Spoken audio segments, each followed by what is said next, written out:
Já parou para pensar, e se o Papai Noel, o grande símbolo da alegria do Natal, fosse parar num julgamento? E não um julgamento qualquer, mas na corte mais temida da literatura, o inferno de Dante Alighieri. O que será que acontece quando essa fantasia toda encontra teologia medieval? É o que vamos descobrir.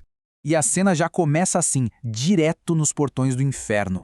Ali, diante do demônio Minos, que é quem decide para onde vai cada alma. Não tem um homem de carne e osso. O que está ali é uma ideia, um mito.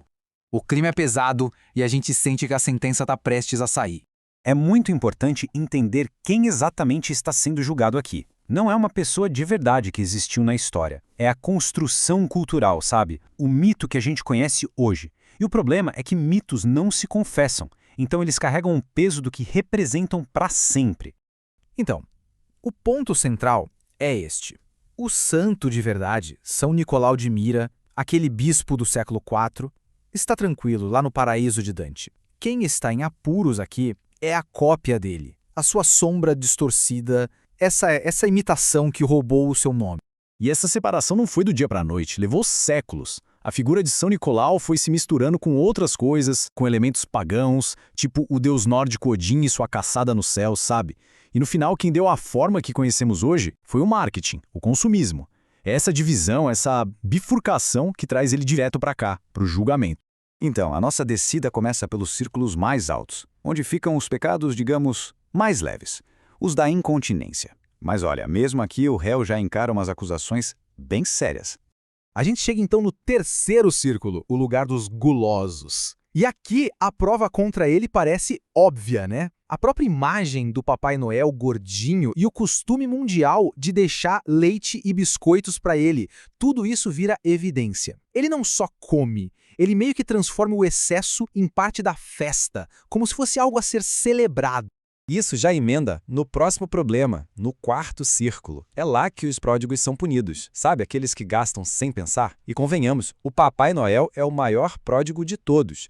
Essa distribuição em massa de presentes, sem muito critério, é o desperdício em escala mundial, é o que alimenta toda a máquina do consumismo.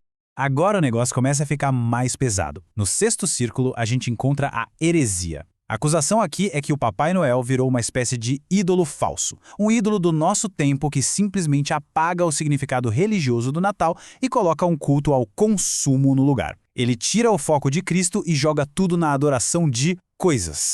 Então vamos lá. Gula, desperdício, heresia são pecados graves, sem dúvida. Mas quando a gente olha com os olhos da teologia de Dante, percebe que tudo isso é só sintoma. Sintoma de um crime muito mais profundo, um dos que mais ofendem a Deus, a fraude.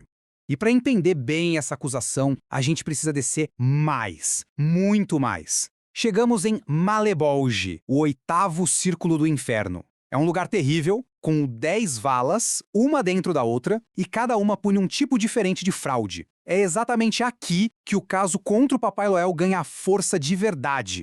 O crime específico do qual ele é acusado é a falsificação de pessoa. E isso é mais do que só mentir, é assumir a identidade de outra pessoa, se passar por ela para enganar os outros com um propósito.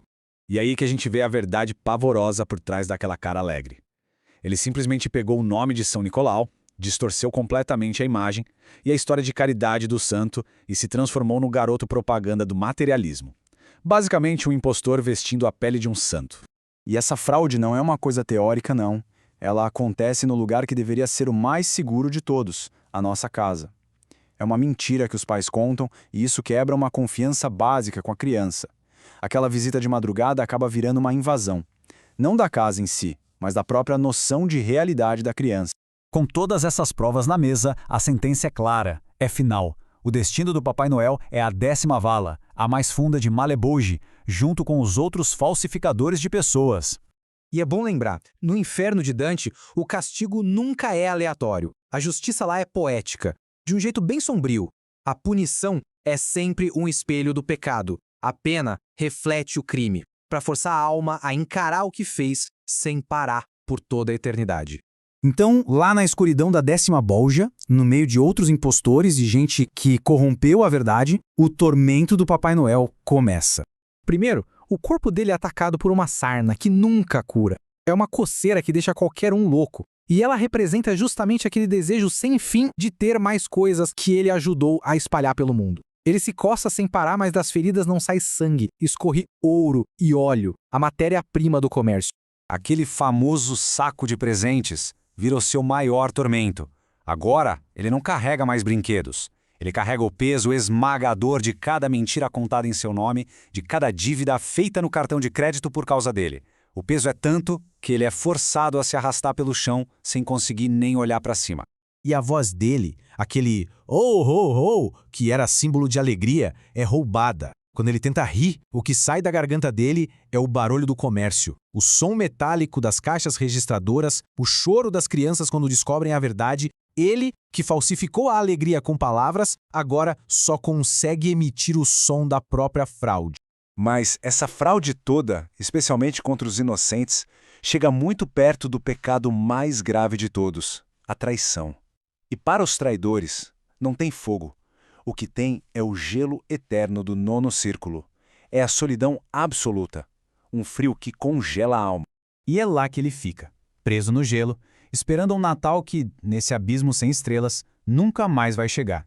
E a condenação desse mito todo deixa uma pergunta no ar pra gente. No fim das contas, ao julgar essa figura, o que isso revela sobre aquilo que nós mesmos escolhemos celebrar?